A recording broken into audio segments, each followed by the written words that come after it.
Hoje nós vamos ter a palestra com o nome de Febre Amarela, Novas Estratégias no Manejo, e será apresentado pelo Vitor, que possui graduação em Medicina pela Universidade do Estado do Rio de Janeiro. Ele tem pós-graduação, especialização, né, residência médica em infectologia pelo Instituto Estadual de Infectologia Emílio Ribas, em 2009. Possui também título de especialista em medicina intensiva pela Associação de Medicina Intensiva Brasileira. Atualmente é diretor técnico do Instituto Estadual de Infectologia São Sebastião, Rio de Janeiro. Médico intensivista do Hospital Federal de Ipanema e do Hospital Copstar. Tem experiência em medicina, com ênfase em doenças infecciosas e parasitárias. Ele é candidato do mestrado, né? Mestrando do nosso programa, aluno do professor Rafael Galhês. Então, Vitor, você tem entre 45 e 50 minutos. Ao final da sua explanação, vão ser enviadas perguntas diretamente para o chat, eu vou realizar a você, e você e Rafael, então, vão estar participando desse momento respondendo. Fique à vontade, aproveite, uma boa apresentação. Bom dia. Então, bastante gratificante poder falar um pouquinho de uma patologia, né? A gente, em plena pandemia de Covid, poder rever uma situação que a gente viveu até muito pouco tempo atrás, né? E, de alguma forma, a febre amarela, ela conta para a gente, né? Ajuda a gente a entender um pouco o que está acontecendo também no mundo de hoje, né? Com o coronavírus, né? Então, o roteiro dessa aula ele vai passar brevemente pelo histórico de como o protocolo do manejo da febre amarela atualmente no Brasil foi construído. É um conhecimento muito recente, né? Algumas definições básicas, alguma abordagem sobre diagnóstico e manejo inicial da doença, né? Especialmente o manejo do paciente quando ele chega numa unidade de saúde, né? E aí como se faz a classificação de risco, de gravidade e de prognóstico, né? E aí eu finalizo falando do foco principal da aula, que seria a abordagem e as estratégias mais atuais de manejo clínico da doença. Então, só contextualizando, a gente vivenciou em Minas Gerais e no Rio de Janeiro uma epidemia, né? Foram 3 ciclos epidêmicos. Minas e Rio de Janeiro vivenciaram o ciclo de 2016 e 2017.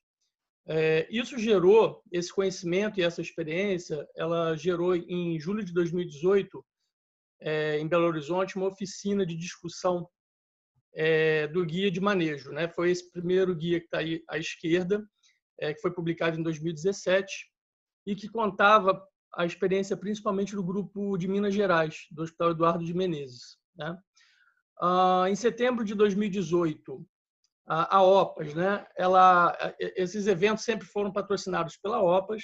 A OPAS ela promove um encontro dentro do Congresso de Medicina Tropical de Recife, já incluindo um pouco mais da experiência do grupo de São Paulo, do Hospital das Clínicas. Em 2019, é feita uma reunião com revisão dos conceitos, né, para a construção do manual mais atualizado, que é esse manual que está do lado direito, atualizado em 2018. Isso foi feito em Belo Horizonte. E esse manual ele serve de base para todo o suporte que o Ministério da Saúde hoje oferece para as áreas que têm acometimento da doença. Em especial, o que aconteceu esse ano, né, na região sul do país, principalmente no estado de Santa Catarina. Um pouquinho do histórico, né? Assim, a gente tem algumas verdades absolutas, né, que a gente vai revendo, e isso não é diferente com a febre amarela. A gente tem um trabalho histórico, né, do Hospital São Sebastião com relação a essa doença, e esse médico chamado Zeferino Meirelles, lá em 1907, ele já descrevia que a febre amarela ela não parecia ser uma doença tão bifásica, né?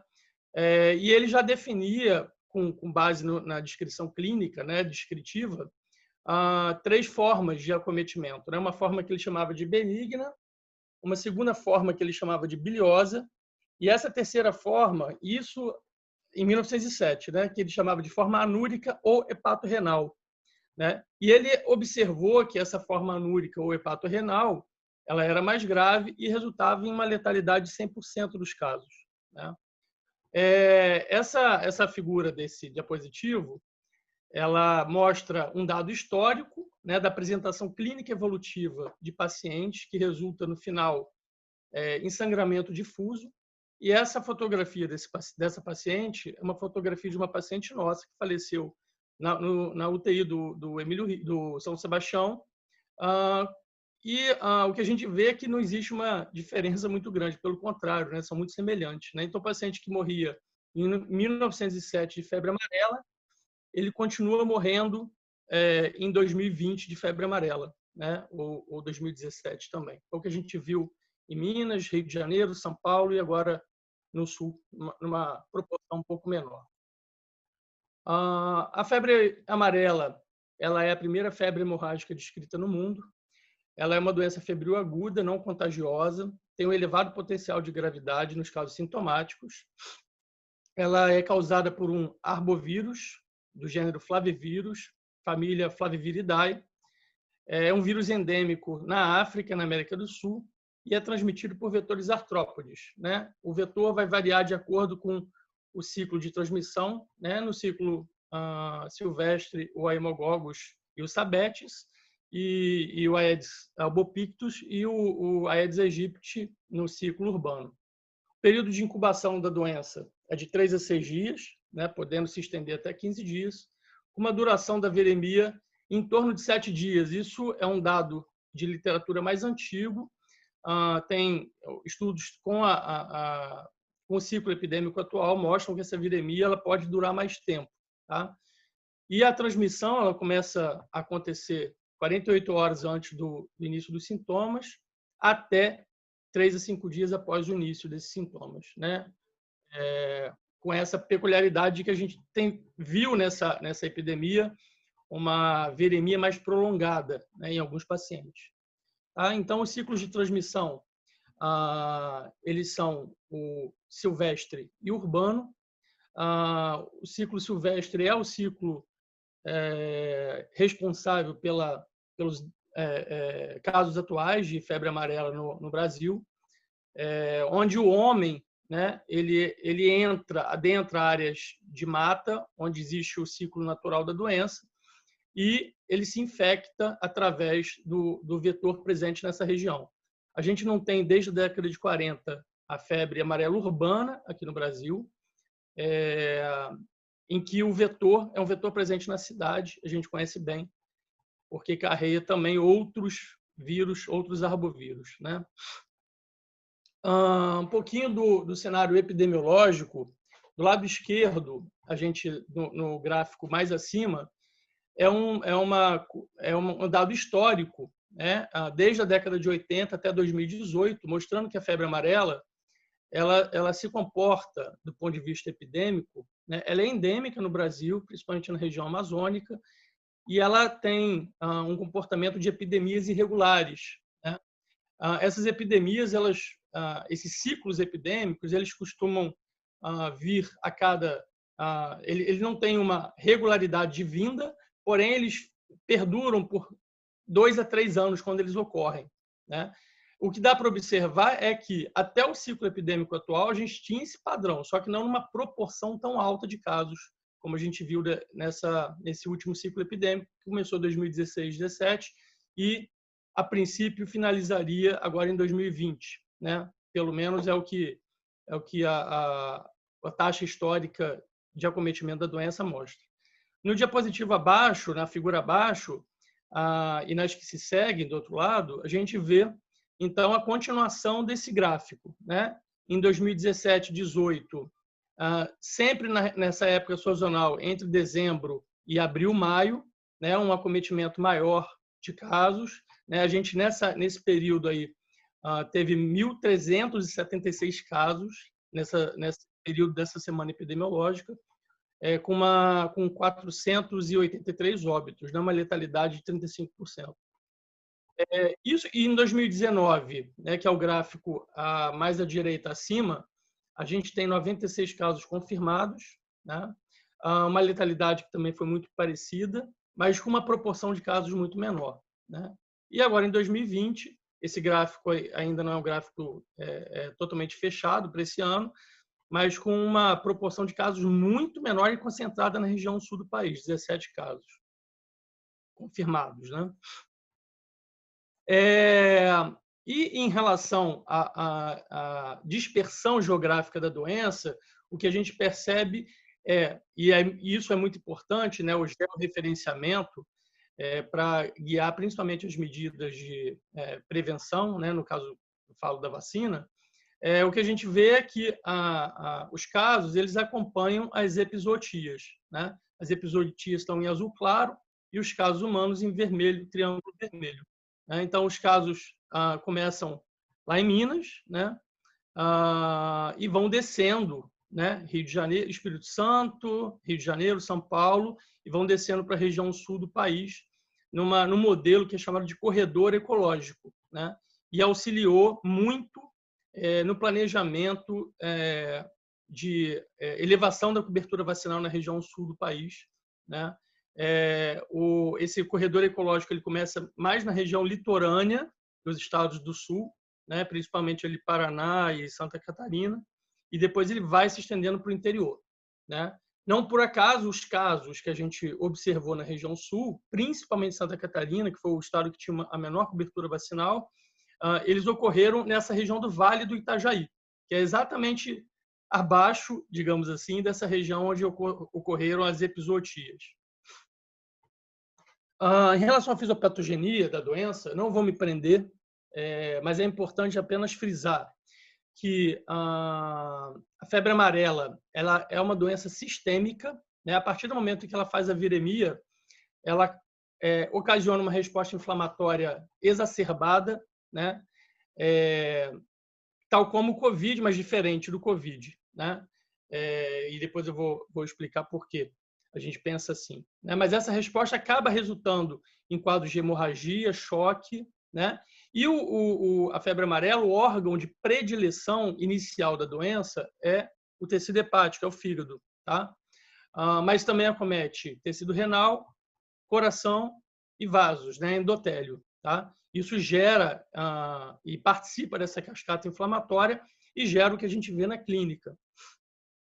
A linhagem viral, que é a nova linhagem que é chamada, é do genótipo 1, né? Essa que causou o ciclo epidêmico atual aqui no Brasil, né? Eu só gostaria de chamar a atenção do ponto de vista da estrutura da proteína E, que faz parte do envelope viral, porque mais para frente eu vou comentar sobre essa proteína ser alvo de novos tratamentos. Tá?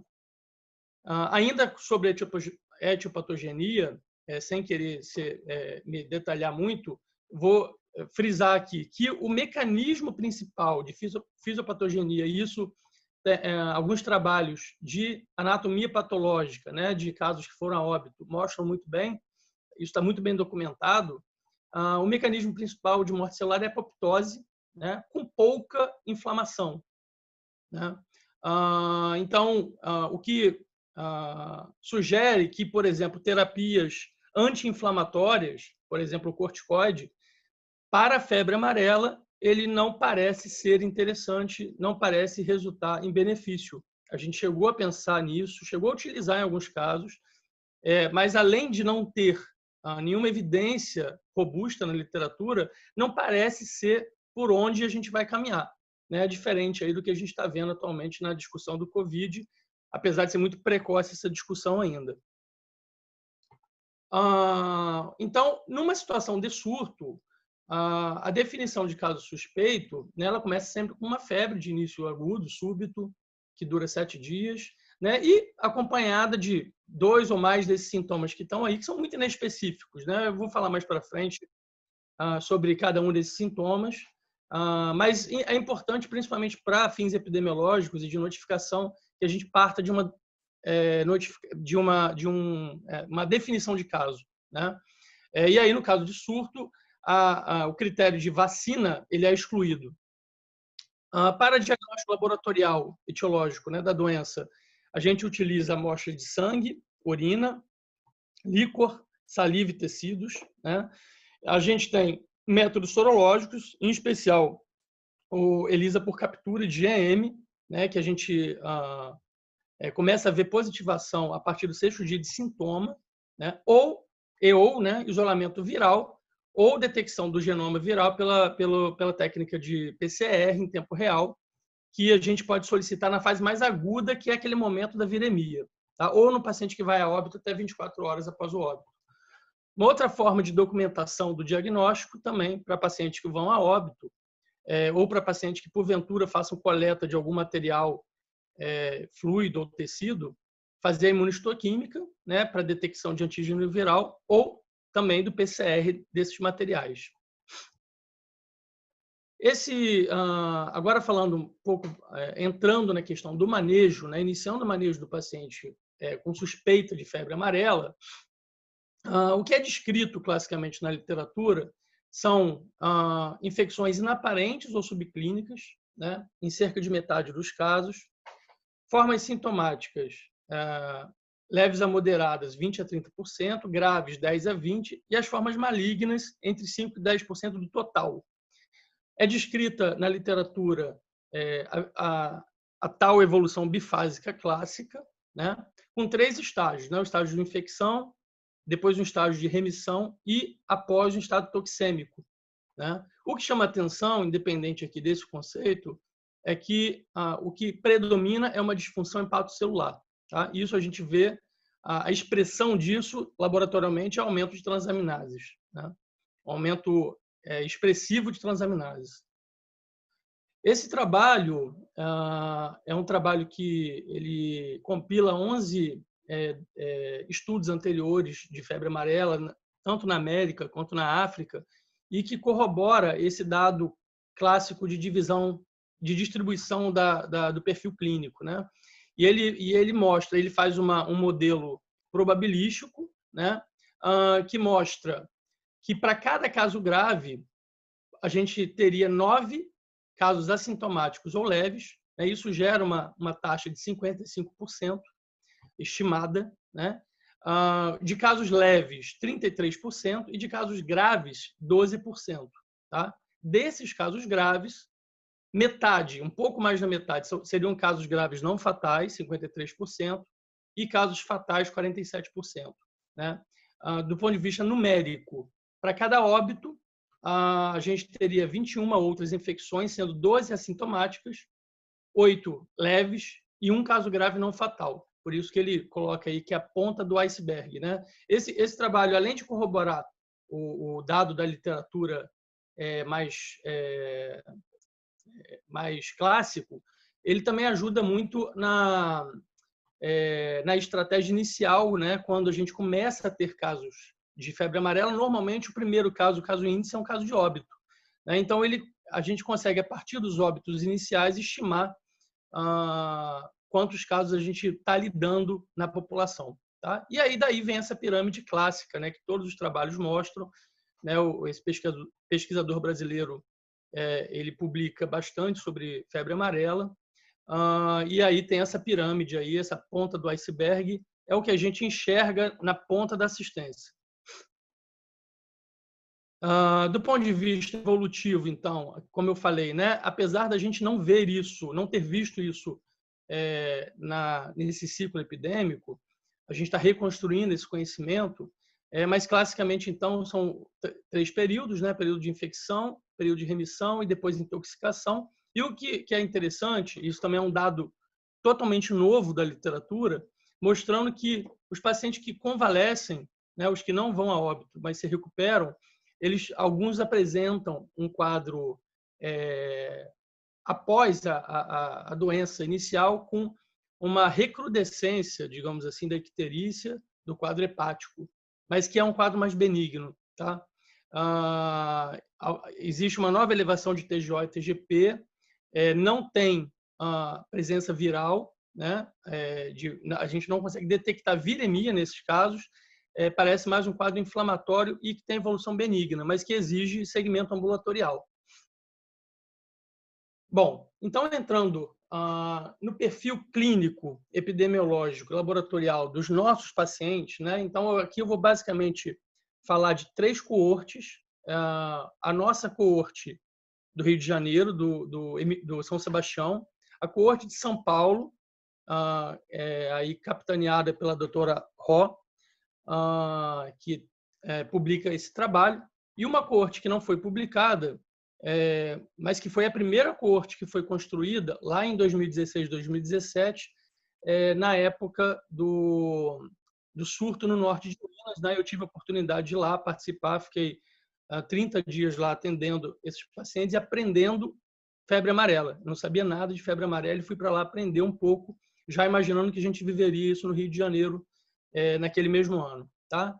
Então, em relação ao trabalho de São Paulo, da coorte de São Paulo, o que a gente observa é uma predileção de pacientes do sexo masculino, jovens, né?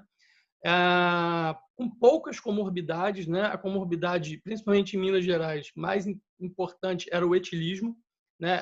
Essa coorte de São Paulo não tem uma prevalência muito alta de etilismo, né?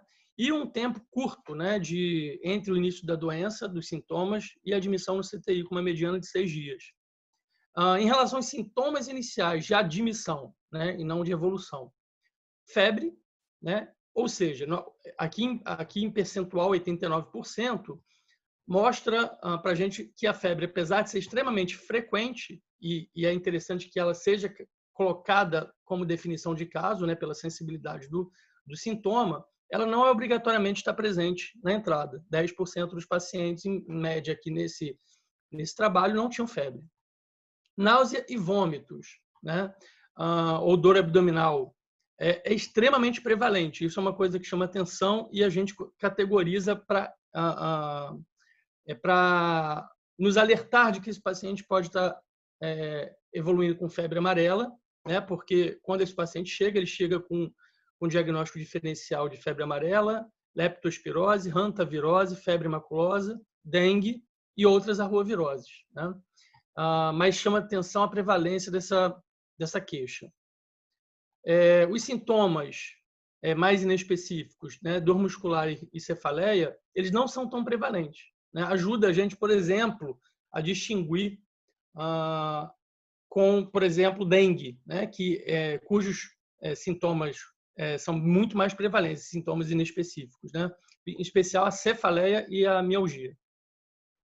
Já entrando, começando a falar de fatores de mau prognóstico, sangramento, apesar de não ser prevalente, por um sintoma inicial é prevalente, 33% nessa coorte, e icterícia, pouquíssimo prevalente, 20%. Ou seja, um aprendizado para a gente foi febre amarela, na admissão ela não precisa da febre e não precisa ter icterícia, apesar do nome ser febre amarela. Essa é a coorte do São Sebastião, né? O Dr. Rafael participa dessa publicação, também, né, mostrando prevalência de pacientes sexo masculino, jovens, com pouca comorbidade. A icterícia era extremamente prevalente nessa coorte, e sangramento também um pouco mais prevalente, né? Ou seja, a impressão que a gente tem é de que nós atendemos pacientes com mais gravidade na entrada do que São Paulo, tá? Isso dá margem para discussão, mas não só essa evidência, outras evidências também mostram que o perfil de paciente que chega para a gente é um paciente com uma gravidade maior.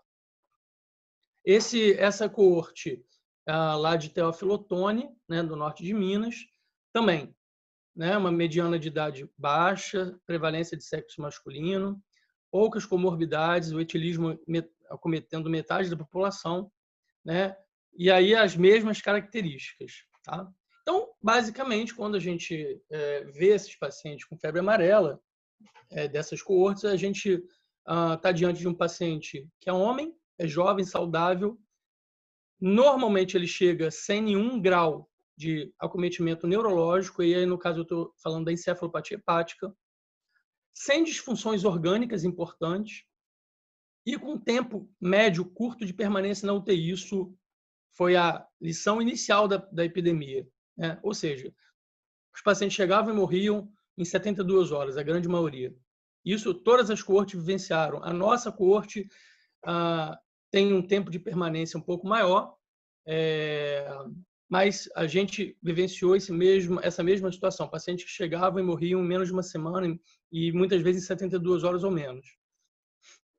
E como separar, então, o joio do trigo, né? Como a gente consegue, primeiro, enxergar que esse paciente pode ter febre amarela e desses pacientes que vão ter febre amarela, quais podem evoluir com uma chance maior de óbito, tá? Então, a gente tem na literatura alguns trabalhos, né, que já uns foram publicados, outros não. 2006, que é o trabalho até a epidemia atual mais recente, é o trabalho do Tuboy, que mostrou uma casuística dos dados do início dos anos 2000 e mostrou que são todos, com exceção desse estudo do Calas, são todos estudos retrospectivos, né? E ele mostrou a presença de icterícia e de TGO acima de 1.200, né? O estudo do Calas, que é do grupo de São Paulo, ele é um estudo mais robusto, né? E ele criou um modelo preditivo, né? Em que ele identificou a idade maior, avançada, acima de 60, neutrofilia, aumento de TGO, bilirrubina indireta, creatinina e também da carga viral do vírus, tá? E a partir desses dados da análise multivariada, ele fez um algoritmo e que mostrava que quando você tinha neutrofilia com elevação da carga viral acima desse valor, a letalidade nesse subgrupo era de 100%, tá?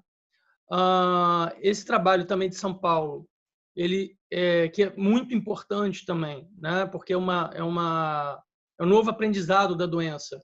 Ele mostrou a elevação da lipase e a redução do fator 5 como critérios de maior gravidade. No trabalho do Emílio Ribas, né? A corte do Emílio Ribas, TGO e creatinina.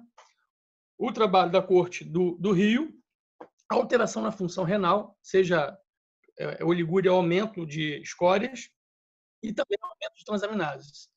E nas coortes de Minas, né, creatinina e TGP, e na coorte de BH, INR e TGO. Então, assim, esses fatores eles vão meio que se repetindo nos trabalhos, alguns aparecem na análise univariada, depois eles não aparecem mais na multivariada, mas a gente consegue juntar, né, cada dado. O ideal, isso que o grupo tem discutido, é que a gente possa levar isso para um modelo único, né, uma coorte única com muitos casos, né, para criar o que eu poderia chamar aí de modelo ideal, né, que desse aí uma sensibilidade, uma especificidade alta para a predição de mau prognóstico. Em relação ao nosso trabalho, né, ele foi um trabalho construído com 3 modelos, né? No primeiro modelo, ele evidenciou com uma probabilidade, um odds ratio muito alto, né, a alteração na função renal, seja oligúria, seja elevação de creatinina e ureia, e a variável contínua, né, TGP, também associada a óbito. No modelo 2, que é um modelo de input, se manteve a alteração na função renal, a elevação agora dicotômica, né, categórica, 6.000, e no terceiro modelo, a variação do aumento da TGO e TGP também predizendo óbito, né? Então, não só o valor absoluto, mas a taxa de elevação também prediz óbito com uma boa, com um intervalo de confiança bem interessante e com uma probabilidade de óbito aí alta. Esse modelo é um modelo que o Dr. Rafael, a partir dos dados de Teófilo Otoni, criou, um modelo bem interessante que a gente pode depois estender para toda a coorte nacional, e um score, né? Já que o score SAPS-3, SOFA, eles não têm uma boa predição de óbito nessa população, não são tão acurados, né, aparentemente, o ideal é que a gente faça um score individualizado, né, para esse perfil de população.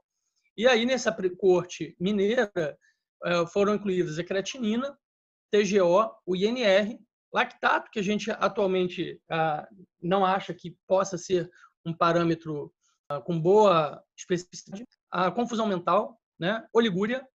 Então, esse é um aplicativo que pode ser instalado no celular ou no tablet, serve muito para a ponta. A partir desses valores, ele te dá o percentual de óbito nessa população e qual a conduta que deve ser tomada, né? Esse paciente com febre amarela, ele não pode, diferente de um paciente com dengue, por exemplo, ele não pode ficar guardando numa unidade básica, né, esses resultados. Esses resultados eles precisam acontecer de maneira muito rápida. Quando não acontece, eles têm que ser encaminhados para que uma avaliação mais adequada seja feita. Tá? Então, algumas lições são que a doença ela é mais dinâmica do que bifásica. Os pacientes normalmente chegam num estado geral muito bom. É uma doença grave. A febre amarela, diferente da dengue e do chikungunya ou zika, né, que causam mais morbidade, a febre amarela é uma doença letal. E dessa forma ela tem que ser encarada da mesma maneira como febre maculosa, leptospirose, hantavirose. Não é assim, ele existe uma aplicação delineada, alinhada, tá? Uma cadeia de comunicação da ponta até os hospitais de alta complexidade e o manejo da doença na fase aguda e sintomática é dentro do hospital.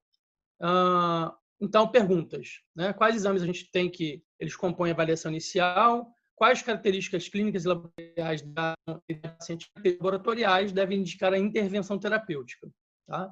Esse é o fluxograma mais atual do Ministério da Saúde, né? Mostrando a conceituação da doença, quais exames inicialmente que a gente tem que pedir, são os exames que predizem melhor o óbito. Então, a gente modificou esse fluxograma que o Ministério da Saúde tinha, né? A gente atualizou com base nesses dados dessas coortes e divide os pacientes com sinais de alarme ou sinais de gravidade. Sinais de gravidade são os pacientes que têm que ir para o CTI sempre, né? Estão em vermelho.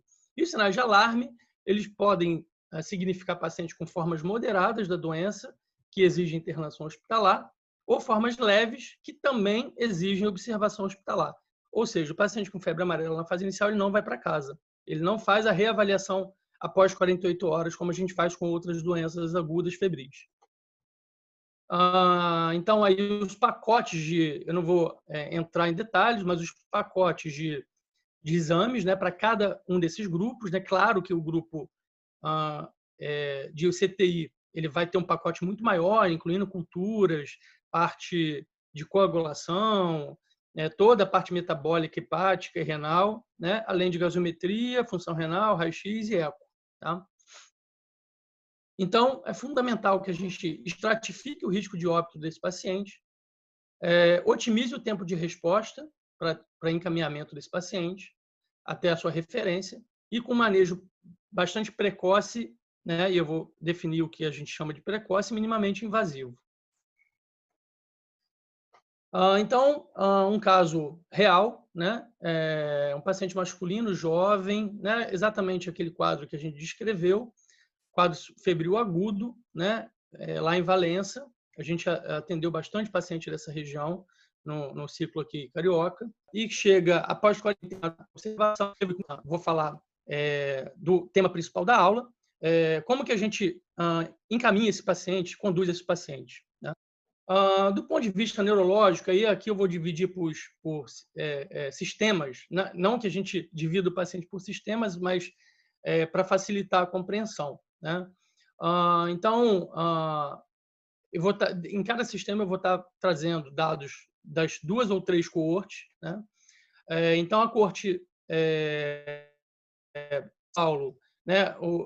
A cefaleia não era tão prevalente, né? Que poderia aqui indicar sinais de hipertensão intracraniana. Convulsão, 25% da população foi atendida lá. Né? Na casuística do Rio de Janeiro, uma prevalência menor de crise convulsiva. Né? E na casuística lá de Teófilo Otoni, não tem a descrição de convulsão, mas tem a descrição de confusão mental, né? Inclusive levando ao aumento de letalidade. tá? Também não era prevalente, mas está relacionado à letalidade. Então, são dados que têm que ser buscados nessa fase inicial, né? E aí o pacote, né, que a gente pode oferecer para esse paciente, né, para rastrear encefalopatia e hipertensão intracraniana, é uma medida não invasiva e de fácil acesso, relativo fácil acesso, é a medida da bainha do nervo óptico através de ultrassom, point of care. A dosagem da amônia, que não está presente em todos os lugares, né? A gente mesmo no Rio de Janeiro, a gente passou a epidemia inteira sem conseguir dosar amônia, mas São Paulo dosou. O eletroencefalograma, eu acho, apesar da gente não ter conseguido fazer para os pacientes, eu acho que seria talvez interessante no rastreio do risco de crise. Acho que é uma coisa a ser estudada no futuro. E a utilização de anticonvulsivante, ela pode ser profilática ou pode ser terapêutica. A recomendação do manejo mais atual, né, com base no trabalho de São Paulo, é que seja feita uma profilaxia, né, de crise convulsiva para paciente com qualquer grau de encefalopatia hepática com essas drogas, ou levetiracetam ou a fenitoína, tá? Isso, nesse trabalho, mostrou uma redução na incidência de crises ictais de 28% para 17%. Não tem P, não tem nenhum dado estatístico, é apenas um dado bruto. E para tratamento, é o tratamento padrão que a gente segue do manejo de crise convulsiva, tá? Além disso, a otimização da natremia é importante por conta do edema cerebral, que esses pacientes fiquem com sódio mais elevado, e do controle glicêmico. É muito frequente a hipoglicemia, né, por conta da hepatite aguda, né, da insuficiência hepática, é muito frequente a ocorrência de hipoglicemia, isso perpetua a lesão cerebral secundária também, tá? Do ponto de vista hemodinâmico, a gente observa dois perfis de choque que podem estar sobrepostos, né, mas normalmente é um choque hipovolêmico. O paciente normalmente não chegam chocados, mas evoluem, né, no curso da doença com o choque. E esse choque ele passa a ser um choque vasoplégico ao longo dos dias, né, um choque distributivo. A gente observa a ocorrência da bradicardia relativa, né, o sinal de Faget, e também questiona se essa bradicardia pode estar relacionada ao choque, a um componente cardiogênico do choque, né?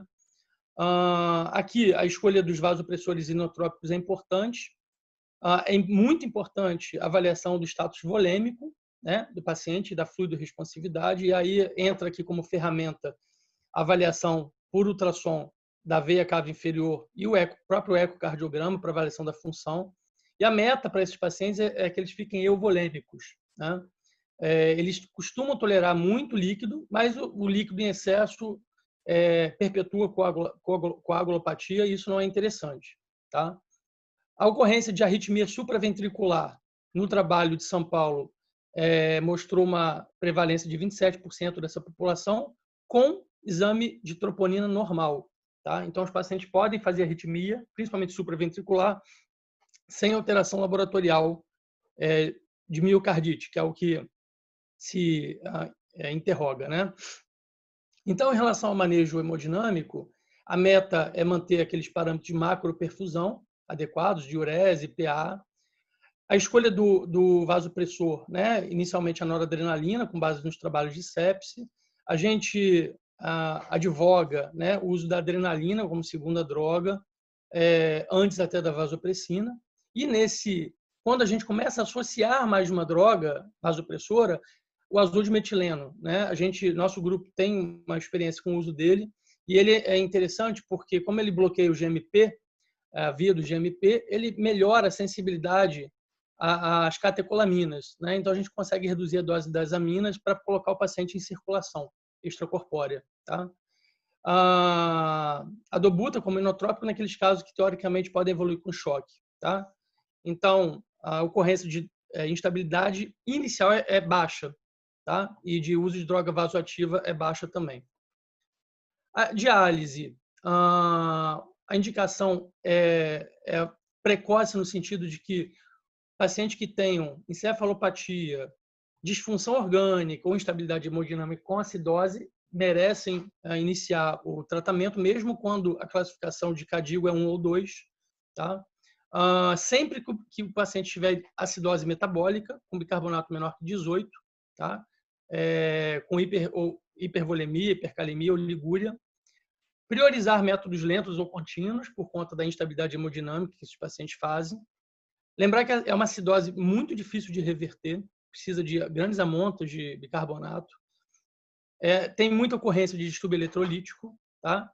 E chama atenção a hipocalcemia, tá? Então, ela também deve ser tratada agressivamente.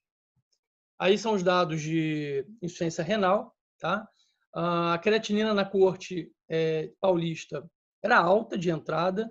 As coortes do Rio e de Minas Gerais tinham uma mediana de creatinina menor, mas também discretamente elevada, 1,2 em Minas, 1,7 no Rio de Janeiro. A oligúria, não apareceu aí, mas a oligúria ela não é frequente na etapa inicial. Tá? Ela ocorre durante a evolução da doença. Do ponto de vista hepático, a elevação de transaminases e bilirrubinas, né? Aqui é a coorte paulista, prevalência baixa de icterícia nessa população, diferente da população aqui do Rio, né? 86% de icterícia, falando a favor daquela ideia de que os pacientes chegam mais tardiamente aqui. Porém, ela não é obrigatória, né? E lembrando aqui um dado, a lipase, né, nessa coorte paulista, elevada, levando ao que a gente viu com bastante frequência a ocorrência de pancreatite necrohemorrágica. Esse é uma peça, né, cedida, a fotografia lá de São Paulo, com uma peça de pâncreas evoluindo com pancreatite necrohemorrágica. Do ponto de vista hematológico, os sangramentos eles são frequentes, principalmente os sangramentos pequena monta, gengivorragia, epistaxe, evoluem para sangramento de grande monta, sítios de punção, trato intestinal, até hemorragia digestiva maciça. Tá? Aí são fotografias da doutora Ró, é isso mesmo que a gente viu aqui também, né? Uma prevalência de hemorragia que é variável, tá? Entre as coortes, né? Mas o que chama atenção, as plaquetas em todas as coortes elas não eram muito alteradas, INR sim, tá? E o fibrinogênio também, bastante alterado em quem mediu. A plaquetopenia, então, como eu falei, não é frequente. Tá? Então, algumas orientações, né? Importância de acessos guiados, né? Puncionados por guia ultrassonográfico e ser o menos invasivo possível. Profilaxia da lesão aguda de mucosa gástrica e duodenal. Envolvimento no hemocentro, são pacientes que precisam de transfusão em grandes quantidades, né? Essa é a regra de concentrado de hemácia para plasma 1:1.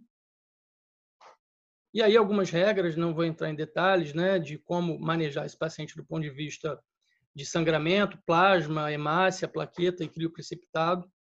Né? Eu só queria destacar que a gente tem caminhado também para o uso do ácido tranexâmico naqueles pacientes com hemorragia persistente, vitamina K e quando for disponível, os componentes sintéticos, né? Tanto de fator de coagulação, como de fibrinogênio, quanto de fator 13. E aí são figuras do tromboelastometria, que é um exame que ajuda muito a fazer a transfusão guiada por meta. Quando está disponível, né, seria interessante ser utilizada essa ferramenta. Tratamento de infecções é bem discutível, né? O manual ele recomenda a profilaxia, a gente tem discutido bastante, talvez vale mais a pena fazer vigilância rigorosa de marcadores inflamatórios e começar um antibiótico precoce voltado para infecções comunitárias ou hospitalares, dependendo do momento que o paciente tiver. Então, os pacientes eles morriam de acidose metabólica grave, convulsão inesperada, sangramento maciço e pancreatite. São os desafios da doença, né? Acidose metabólica, diálise, convulsão, os anticonvulsivantes, também assim discutível, mas indicado, né? Quando tem encefalopatia e amônia acima de 70, sangramento maciço, omeprazol e a troca plasmática. A pancreatite, infelizmente, a gente não tem um tratamento específico. Normalmente, ela é uma situação que vai gerar o óbito, né? Então, agora falando mais especificamente da troca plasmática, a troca plasmática terapêutica é um procedimento em que de circulação extracorpórea, né? O sangue passa por um dispositivo separa o plasma dos elementos celulares, esse plasma é descartado e substituído, né? A gente chama isso de troca plasmática. Quando não existe reposição, é a plasmaférese. Tá? Tem relato de ser utilizada na década de 50, né, para macroglobulinemia de Waldenstrom.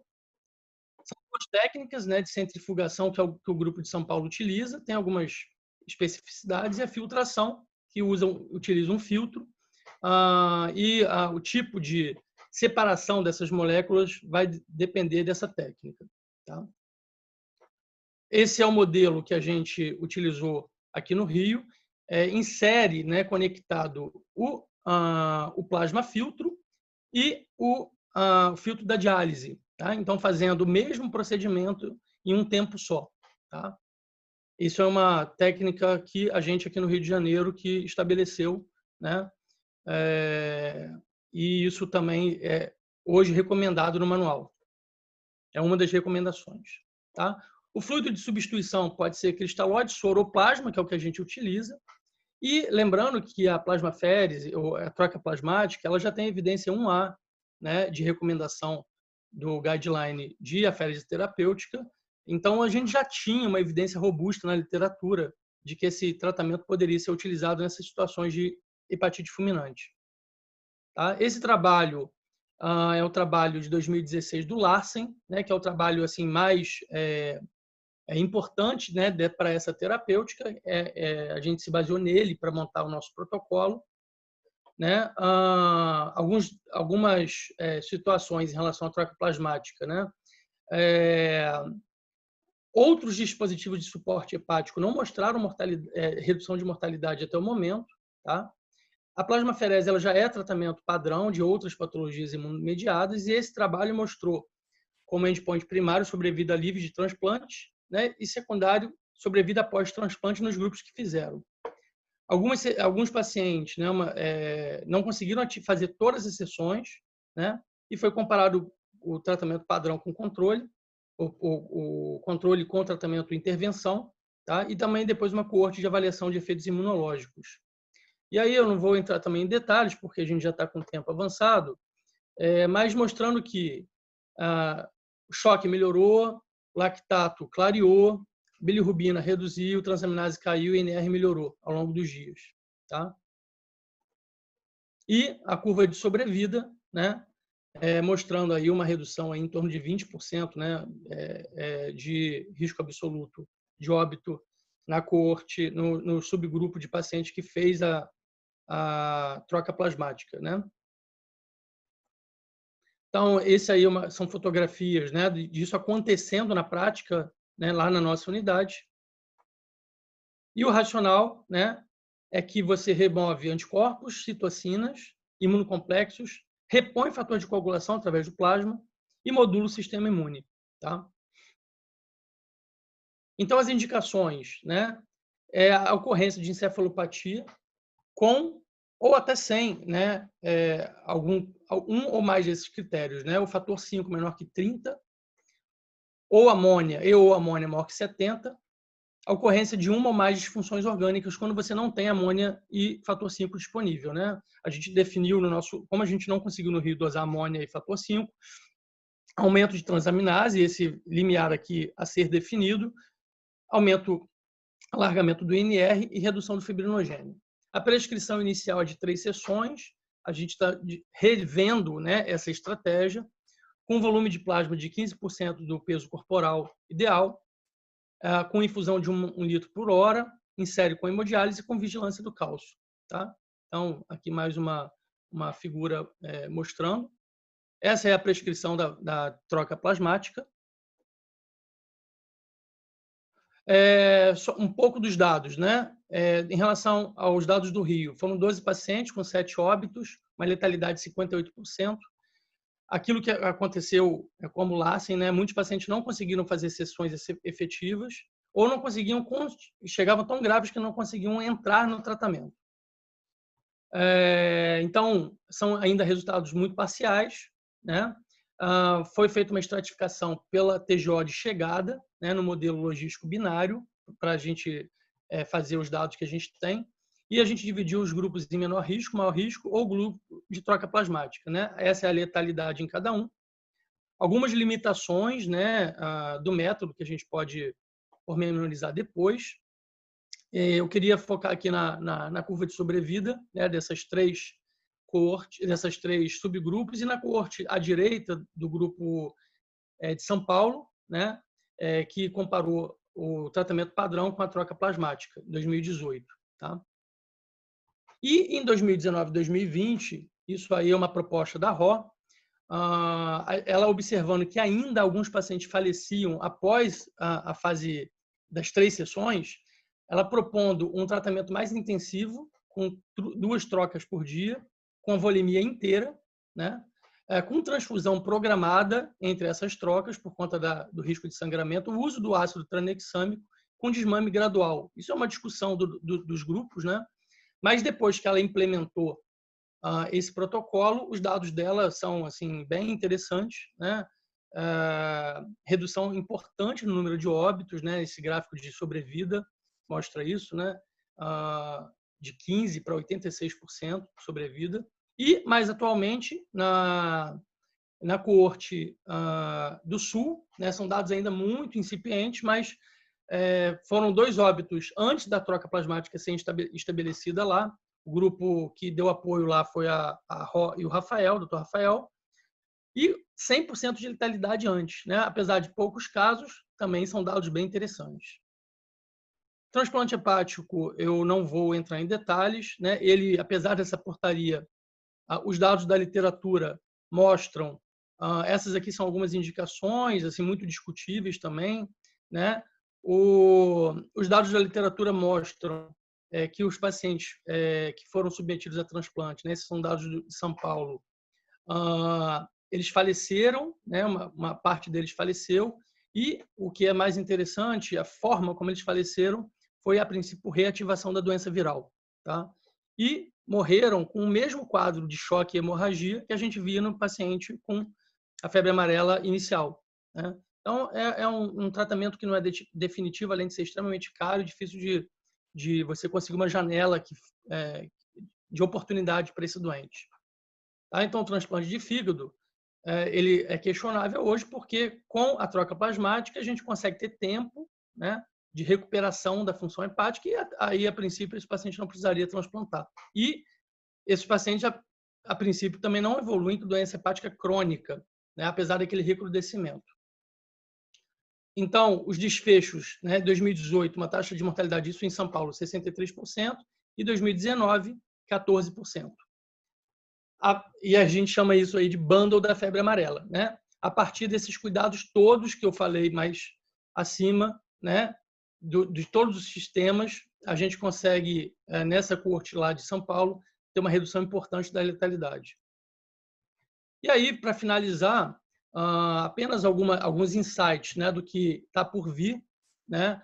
Esse é um trabalho que foi publicado no ano passado, bem interessante, mostrando a utilização de um anticorpo monoclonal 5A, que se liga à proteína E, aquela proteína não estrutural, e implica na não replicação viral no citoplasma, na redução da capacidade do vírus de entrar na célula, né? Então ele bloqueia 3 etapas aqui do metabolismo e da replicação viral. É um trabalho bem interessante, esse dos anticorpos, né? Aproveitar que a gente está vendo isso também em COVID. Esse é um outro anticorpo monoclonal, né? Dessa empresa Tishan, também mostrou em pacientes que foram submetidos à infusão do vírus selvagem, né? Essa droga foi bem tolerada, né? E suprimiu o vírus vacinal, sem efeitos adversos associados, né? Esse estudo já foi publicado. E o estudo do Galidecivir, um antiviral, tem a publicação aí prevista agora para meados do ano também, tá? Com 54 pacientes. O Sofosbuvir, ele, apesar da eficácia in vitro, ele não se mostrou em coortes populacionais com impacto. A ivermectina, que vira e mexe, ela volta, né, nessas doenças agudas, em especial pela inibição in vitro de flavivírus, ela não tem dado de literatura populacional, mas a gente tem dados do Médicos Sem Fronteiras, que tentou utilizar já na África, e realmente é muito difícil você acreditar que uma droga dessa, dependendo, tem que ter um momento muito específico em que essa droga seja utilizada na evolução da doença e que ela consiga provar algum benefício teórico, né? E isso ocorrer em prática também. Aí os critérios de alta hospitalar, são os critérios do manual também. Aqui só destacar a questão da icterícia, né? O paciente costuma sair do hospital ictérico, ela não é um bom parâmetro de melhora. E lembrando também daquela recrudescência, né, do quadro de icterícia, também pode acontecer. Queria agradecer a oportunidade, esse é o meu e-mail, o e-mail lá da diretoria do hospital, esse é o meu e-mail pessoal. Eu queria que, não deu tempo de colocar uma homenagem, um agradecimento ao meu orientador, o Dr. Rafael, que foi a pessoa que pensou inicialmente na introdução da troca plasmática terapêutica no Brasil, né? Ele é pioneiro nessa linha de pensamento e de aplicação. Nós, né, do Grupo de São Sebastião, fomos pioneiros na implementação desse tratamento. E também prestar uma homenagem a nosso colega Dr. Maurício Naoto, que foi vítima da pandemia atual de Covid, que participou ativamente da história da construção do pensamento do manejo da febre amarela.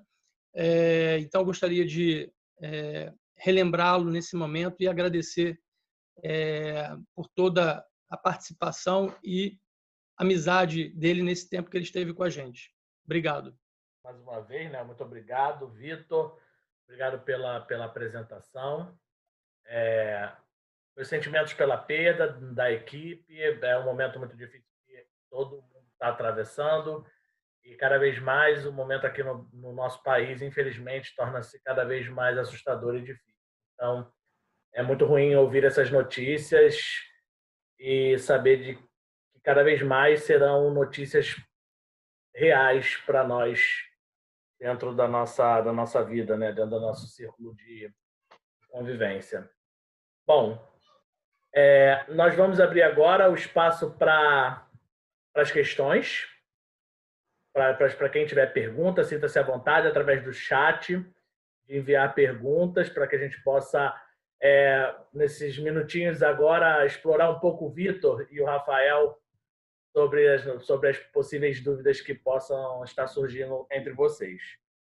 Então, como uma primeira questão, Vitor, a Marta Gonçalves, ela pede para que você comente um pouquinho por que não é ideal o uso de corticoides na febre amarela.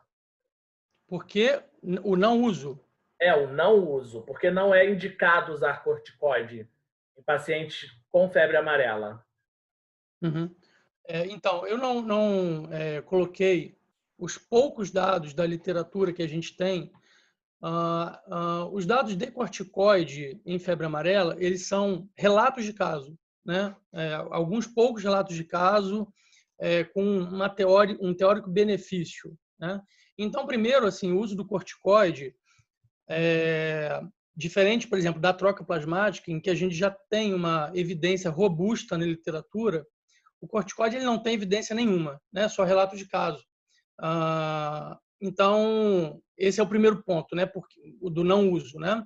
O segundo ponto é que não parece ser o modelo ideal de tratamento, né? Uma vez que o quadro ele é um quadro de tempestade de citocina, porém ele não é um quadro inflamatório, né? Como, por exemplo, a gente tem visto em pacientes com COVID, né? Só fazendo um paralelo, né?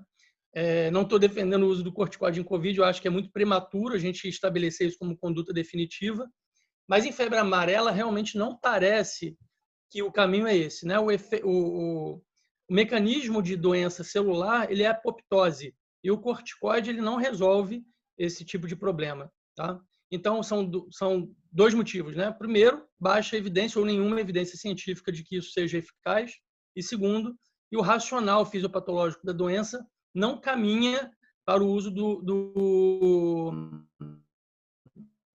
do anti-inflamatório de forma geral. Ok, muito obrigado pela resposta. Temos aqui outra pergunta da Raquel. Ela gostaria de saber se, além do manejo clínico de suporte, o ISS chegou a usar alguma medida específica exemplificada em aula, como o uso de anticorpos, plasmaferase ou antivirais. Tá. O São Sebastião, os anticorpos eles não estavam disponíveis, a gente chegou a discutir com o grupo da UFRJ, o Dr. Amilcar, né? Existe uma linha de pesquisa que a gente tenta estabelecer com essa ideia dos anticorpos, mas eles ainda estavam em fase pré-clínica na época da epidemia, né? Eles só foram divulgados aí ano passado, esses dados aí desses anticorpos, então não tinha disponibilidade na época. A troca plasmática foi o nosso tratamento de escolha, tá? E os antivirais, a gente não tinha disponível o Sofosbuvir, ele foi disponível apenas tardiamente no curso da pandemia e não foi a nossa opção. Né? Houve, na época, muita discussão sobre o uso compassionado, né, por ser uma medicação que já é utilizada no tratamento da hepatite C. A gente, na época, houve uma discussão de participar da coorte do grupo de São Paulo, que usou o Sofosbuvir, e da própria Fiocruz também, que utilizou, mas o São Sebastião optou realmente pelo caminho do tratamento de suporte, né? Com circulação extracorpórea e o uso da troca plasmática. Obrigado. Agora uma pergunta minha. Pacientes HIV positivos que estão sobre terapia antirretroviral, teria algum efeito secundário do uso desse antirretroviral na infecção por febre amarela? Ele reduz a severidade, por exemplo, da infecção no paciente? No paciente com HIV? HIV. A gente não tem na nossa coorte pacientes com HIV. Isso não foi uma não só na nossa, né? Nas coortes nacionais não existe prevalência de pacientes com HIV, tá? Então a gente realmente não sabe como que a doença se comporta, se é que ela tem um comportamento diferente nessa população, né, com HIV. Mas o Covid, né, aí está se discutindo o uso do Lopinavir, por exemplo. Em febre amarela não tem nenhum trabalho a respeito de antiviral de HIV, apenas esse o da hepatite C, né? Por ser um flavivírus também, talvez, né? Sim. Uma outra perguntinha minha aqui, só por curiosidade. Um processo, um amplo alcance da vacina, de população vacinada, ela garante realmente uma imunização efetiva para a população que está em área endêmica? Sim, isso é claro quando a gente observa a utilização dos dados de georreferenciamento, né? Foi criado um sistema de georreferenciamento no país, muito bem feito, por sinal, com monitorização das epizootias, né? Quando o plano de vacinação em massa com meta acima de 90% é estabelecido e ele é alcançado, a incidência da doença diminui muito. A gente viu isso claramente agora no último ciclo epidêmico de 2019-2020 na região sul do país. Né? Por exemplo, Paraná, que conseguiu uma taxa, eu tive lá fazendo treinamento no Paraná, eles conseguiram atingir uma população bem alta, né? uma cobertura vacinal bem alta e não tiveram caso esse ano. Ao contrário, Santa Catarina não conseguiu atingir taxas razoáveis de cobertura vacinal, principalmente na região do Vale do Itajaí, e o corredor da doença ocorreu ali naquela região com casos em humanos também. Então, você não tenha dúvida de que a cobertura vacinal ela é fundamental e não apenas numa proporção pequena. Tem que ser uma cobertura vacinal ampla e praticamente total da população. A Raquel tem outra pergunta. Na época da epidemia, aventaram casos em pacientes vacinados há mais de 10 anos. Qual era a situação vacinal dos casos de febre amarela no São Sebastião? A maioria, não só no São Sebastião, né? A maioria todas as nossas coortes, elas mostraram, eu não trouxe esse dado na aula, mas elas mostraram uma população não vacinada, né, muito alta. Então, a maioria dos pacientes, eles ou não tinham a vacina ou não sabiam se tinham tomado, né? A gente sabe que essa população que é atingida por febre amarela é uma população rural, pessoas que têm baixo acesso ou realmente não querem acessar os dispositivos de saúde, então eles acabam não se recusando, às vezes ativamente, a vacinar, ou não chegam até a vacina, né? O trabalho, a coorte do Emílio Ribas, ela entrou um pouco mais a fundo nesse assunto, porque eles viram alguns pacientes que tinham tomado vacina e feito a doença, né?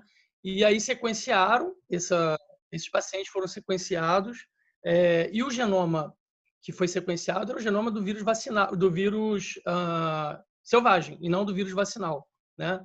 Então, eram pacientes que provavelmente estavam na janela terapêutica da vacina, né?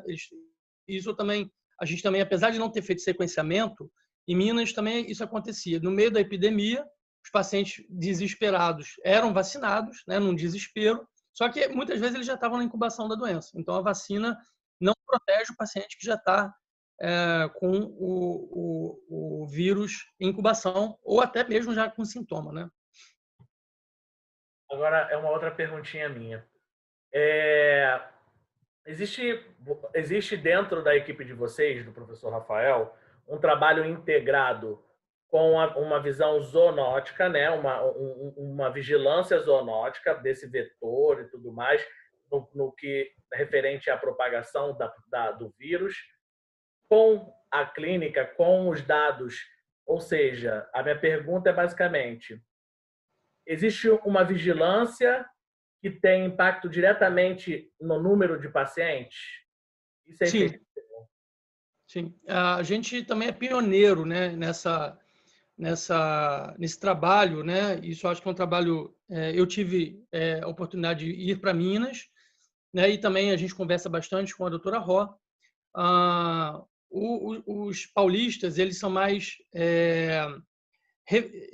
eles ficam mais na referência, né? O nosso trabalho foi um trabalho de campo, né? Então, quando a gente percebia que os casos começavam a acontecer em determinada região do estado, a gente ia até esse local, fazia o treinamento nas unidades que seriam unidades de referência e criava rede de comunicação por WhatsApp mesmo, né? A gente criou rede de comunicação por WhatsApp em Ilha Grande, Angra dos Reis, Valença, Vassouras, né? Em várias regiões, Friburgo, em várias regiões do estado que tiveram caso, para que a gente pudesse discutir o caso assim que ele chegava, dar orientação e que esse paciente pudesse ser referenciado de uma forma mais rápida, né? Isso a gente não conseguiu medir, né, numericamente o impacto disso, acho que seria algo interessante ser feito, mas claramente esses pacientes que conseguiram, quando a gente estabeleceu esse fluxo de informação, os pacientes começaram a chegar numa fase em que a gente pôde, por exemplo, começar a utilizar a troca plasmática, né? Muitas vezes a gente não conseguiu utilizar a troca plasmática porque o paciente já chegava praticamente em óbito, né? Ele já chegava sangrando, ele já chegava com encefalopatia, já chegava em choque, né? Com esse referenciamento mais precoce, a gente conseguiu começar a utilizar nesses pacientes. Então, assim, a indagação que aí é uma coisa interessante você fazer uma coorte nacional. E a população que não chega, né? Qual é a população que não chega? A proporção de pacientes que não conseguem chegar. Por exemplo, na coorte de São Paulo, é uma coorte de uma gravidade menor do que a nossa e a de Minas, porém, os pacientes graves também estavam lá. Provavelmente morreram nas suas cidades de origem, né? São Paulo é um estado muito maior que o Rio de Janeiro, Minas também, né? Eu, quando tive lá em Teófilo, a gente não conseguia enviar esses pacientes para Belo Horizonte, eles ficavam no hospital regional, que não tinha tanto suporte assim. Então, isso é uma questão realmente, né? A gente estabelecer uma estratégia, né, de transporte aéreo, por exemplo, né, para que esses pacientes possam ser deslocados de uma maneira mais rápida para as unidades de referência ou criar unidades de referência regional de alta complexidade também é uma outra ideia que a gente discute. Obrigado. Professor Rafael, tem alguma consideração, alguma coisa a falar para nós aqui nesse dia? Bom, tudo bem? Rafael. Eu acho que sim, o Vitor foi muito feliz na síntese dele, dos processos. Eu acho que, com o que o Diego falou, eu acho que a gente consegue justamente fazer uma síntese entre a ação de vigilância epidemiológica, da organização do sistema, do fluxo de informação sobre o paciente, como ele está, e a unidade de apoio e referência integrada com a unidade que recebe o paciente. E a gente consegue observar isso justamente nos dados, porque se a gente olhar a nossa redução de letalidade, em que a gente sai lá de em torno de 80 para próximo a 50, ela era ainda sem conseguir ter a rede 100% funcional. Ou seja, pensou febre amarela, manda para a unidade de referência. Foi como o Vitor falou, o primeiro doente que a gente conseguiu completar a primeira sessão de troca plasmática, porque o primeiro que começou não conseguiu, foi às custas de adrenalina com azul de metileno. Era um plantão do Vitor. Eu lembro disso, que na quinta-feira a gente tentou, o paciente faleceu, na sexta chegou mais um, e era essa a velocidade de chegada de paciente. Na verdade, chegaram mais 4. Mas, assim, chegou mais um que poderia começar, e o Vitor passou a noite inteira acordada, fazendo bolos de azul de metileno, depois infusão contínua de azul de metileno. Ou seja, era um doente que estava no extremo da curva de gravidade. Uma letalidade de 87% naqueles que não fizeram troca e que a gente reduziu para 40%. Os dados da RO, no primeiro momento, são inclusive piores do que o nosso. Ela não teve uma resposta tão boa no primeiro ano de troca. No ano seguinte, o que eles fizeram? Eles fizeram a 1000 resgate de saúde do sul do estado de São Paulo. O doente pensou errado, a febre amarela já estava dentro do HC. Então, eles começaram a fazer justamente troca plasmática de forma mais precoce, no doente que não estava hipergrave. Então, com isso, eles conseguiram mostrar que você tem justamente essa redução de letalidade, que é uma venda casada, no bom sentido. Ou seja, você reduz a letalidade da febre amarela a esses níveis, peri 15%, com uso de troca plasmática, se você tiver a rede organizada. Sem a rede organizada para esse fluxo de atendimento, você também não consegue. Se você só começar tardiamente, você não consegue isso. Então, eu acho que foi isso que esse ano, eu e a Ró, nós fomos, desde o ano passado, começamos esse pacote de treinamento, que o Vitor, o pessoal de Minas também participou, treinando Rio Grande do Sul, Santa Catarina e Paraná, no sentido de que a gente precisava discutir não só o protocolo de tratamento com a troca, mas o fluxo de organização da informação e da rede. O Paraná não teve nenhum caso e Santa Catarina a gente conseguiu, na unidade de referência deles de infecto, com o CTI, implementar lá. E, inclusive, montamos uma segunda unidade em Itajaí, que foi a segunda unidade que também ficou como referência para isso, caso houvesse lotação da outra unidade. Então, eu acho que a síntese um pouco nisso ao propor uma nova estratégia terapêutica, para implementar ela, depende de você ter uma organização do sistema que funcione de forma integrada, regulação, vigilância epidemiológica e a unidade de referência, e sempre fazendo contato à distância. Porque uma coisa que a gente viu se repetiu, como no modelo no Rio-São Paulo, a Marise Matos, que era justamente a médica infectologista da referência, ela ficava coordenando tudo isso pelo WhatsApp e fazendo essa rede. O doente chegou aqui em Itajaí, o doente chegou em Joinville, está nessa unidade, e tudo já era coordenado para o recebimento desses pacientes. Então, eu acho que esse é justamente um exemplo de que a abordagem de doenças de alta letalidade com esse potencial epidêmico, ela depende dessa ação integrada. E aí a gente consegue esse resultado. Perfeito, Rafael. Muito obrigado. Obrigado, Vitor. Obrigado. Tem mais alguma colocação, Rafael, nesse momento? Vocês Oi, Diego, desculpa, eu não ouvi, perdi. Você tem mais alguma colocação para nós aqui nesse dia? Mais alguma coisa importante a deixar aqui? A última provocação que eu queria fazer justamente é sobre esse debate da incorporação tecnológica, né? A gente está falando de cloroquina, a gente está falando de tubaína, a gente está falando de uma incorporação de uma série de evidências. E qual é o nível de evidência que a gente precisa para tomar a decisão da incorporação e como é que, de fato, isso se avalia? Eu brinco que a troca plasmática foi uma coisa fácil. No momento que eu tinha o trial do Larsen mostrando o nível de evidência para aquele, ou seja, eu já tinha um acumulado de conhecimento na literatura que culminou com um ensaio clínico randomizado. Então, acoplar aquilo para febre amarela como hepatite fulminante era o que a gente chama de um low-hanging fruit. Já tinha bastante conhecimento e aquele caminho já tinha sido, digamos assim, muitos trials negativos aconteceram até você conseguir chegar a isso. E eu acho que hoje, no Covid, a gente está vivendo um certo sanha de dizer, olha, eu preciso tentar fazer alguma coisa, mas se a gente olhar para trás, o sofosbuvir, todo mundo achou que ia dar certo, e não deu certo. Então, do ponto de vista do conhecimento da área da saúde, de fato, uma série de testes negativos. Isso é sadio, é assim que o conhecimento avança.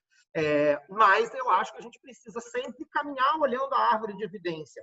Aonde a gente está no ponto de vista do nível de conhecimento. Hoje, a gente teve justamente o press release, né, porque está todo mundo procurando o artigo e não há o artigo, sobre a questão da dose baixa de dexametasona. Então, eu acho que isso hoje está justamente na nossa agenda do dia, como lidar com a incorporação das novas tecnologias em cuidado em saúde e que dependem, inclusive, da organização da rede. Câmbio. Bom, eu acho que, completando, eu acho que isso faz mais importante ainda a presença da ciência, né, trazendo cada vez mais informação e alimentando toda essa rede também com conhecimento, né? Porque eu acho que esse papel que vocês, professores, nós, pesquisadores, alunos, estamos construindo e colaborando para que a gente possa, de fato, seguir um caminho mais consistente e efetivo no que se relaciona com tratamento, com atendimento e com ciência mesmo, com construção básica para tomar novos passos, né? Para tomar novas atitudes sobre diversos assuntos. Muito obrigado pela sua colocação. Muito obrigado, Vitor. Agradeço a todo mundo pela presença, ter estado aqui conosco. Esse é o nosso 8º encontro. Volto a lembrar vocês, sigam no Facebook, no nosso programa de pós-graduação em doenças infecciosas e parasitárias. Sigam lá a nossa página. Nossas aulas continuam disponíveis lá no YouTube. A aula do Vitor vai entrar essa semana lá no YouTube. Então, sigam lá, usem, aproveitem, passem, divulguem. Nosso canal é PPGDIP espaço UFRJ. Usem desse espaço, pois ali a gente consegue adquirir bastante conhecimento de pessoas que têm vivência na área, como, por exemplo, hoje o Vitor, que tem experiência prática ali lidando diariamente, faz parte hoje do nosso corpo discente, né? Sendo aluno do professor Rafael. Então, acho que a gente pode aproveitar essas ferramentas que hoje estamos lançando mão para poder usar a nosso favor também. Então, muito obrigado, Vitor, mais uma vez. Obrigado, Rafael. Uma boa tarde a todos.